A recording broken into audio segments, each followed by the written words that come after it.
All right, it's early July here, and I'm on one of the properties I help manage, and we're going to be doing some spraying today. We're going to be spraying a couple different things. One, some soybeans that I planted probably close to a month ago now. We're just going to be spraying the grass that has come back up into the beans.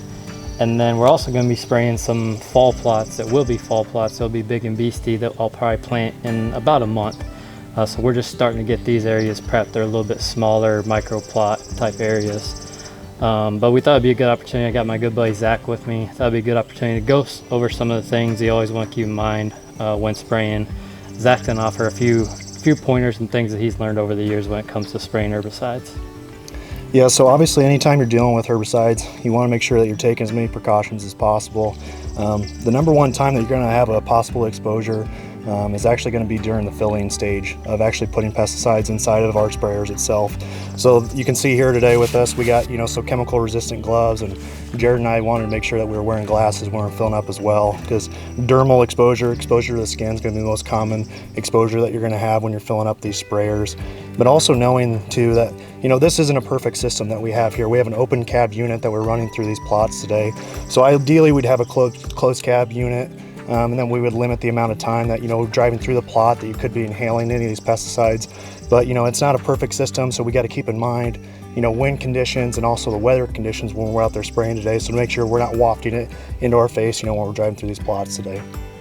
So when you talk about keeping ideal conditions in mind, what would you say would be the, let's talk about weather first, temperature, wind, humidity, what would be ideal conditions?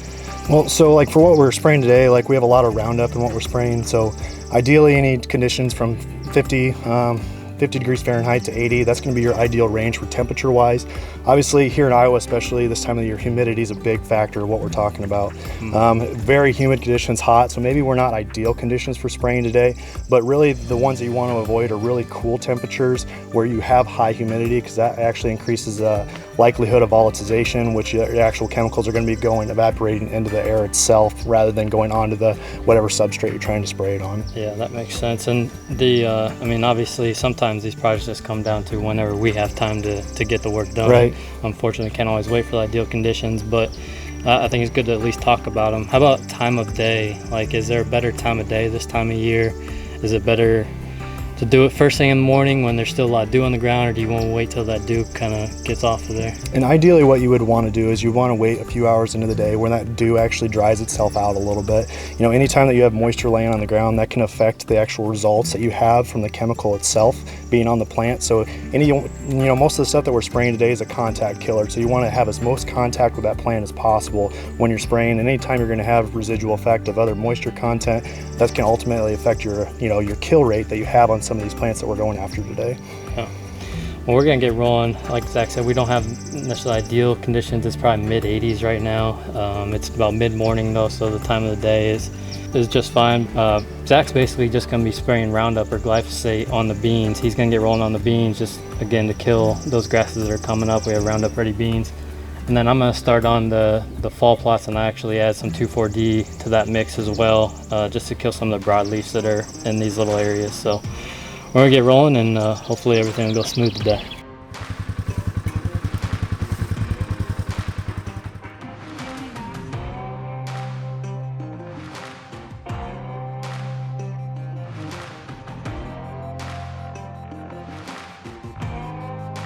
One of the things I wanted to talk about before we get going on this second tank is that the application rate that we're using here. And what's really important with these herbicides too is to make sure you're reading through the labels, and always making sure that you're getting the rate as close to possible. There's some math that goes into that too, but I assure you, if it's one of those things that if you just sit down, put a pencil paper to it real quick, it's not that hard to figure out. So with the application rate, with the beans at the stage that they are right now, what they recommend is 32 ounces for 4 inches of growth. So that being what is the designated plant that we're trying to kill today. What's mainly in these plots is grass, as you can see when you go through the plot. But we're actually going to up that a little bit, because if you look at the grass actually in the plot right now, it's probably closer to 8 to 12 inches in some areas. So what we've actually decided to do is kind of up that rate to about 48 ounces of Roundup, what we're using in this plot when we're going through it today, with the maximum amount using is 64 ounces per acre.